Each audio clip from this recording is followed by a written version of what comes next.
নমস্কার। শুভ দোলযাত্রা উপলক্ষে সকলকে জানাই অনেক অনেক প্রীতি, শুভেচ্ছা, অভিনন্দন ও ভালোবাসা। আমরা এই দোল উৎসবে মাতব সকলে মিলে। আমাদের চারিদিকটা রঙিন হয়ে উঠবে।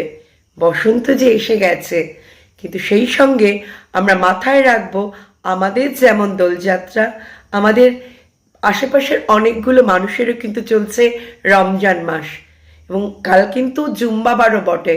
তাই সেই উপলক্ষে আমরা খেয়াল রাখবো আমাদের সাম্প্রদায়িক সম্প্রীতি যেন বজায় থাকে। আমরা কাউকে জোর করে রং দেব না, আমরা কেউ মদ্যপ অবস্থায় গাড়ি চালাবো না, এবং আমরা খেয়াল রাখবো বারবার খেয়াল রাখবো আমাদের আনন্দ যেন কোনো মতেই অন্য কারো নিরানন্দের কারণ না হয়ে ওঠে। সকলে মিলে আসুন, জাতি ধর্ম নির্বিশেষে আমরা সকলে মিলে এই দোল উৎসবে মেতে উঠি, এই হোলি উৎসবে মেতে উঠি। আমাদের চারিদিকে সকল মানুষগুলো সবাই খুব ভালো থাকুক, এই সম্প্রীতি বার্তা দিয়ে আমি শেষ করছি।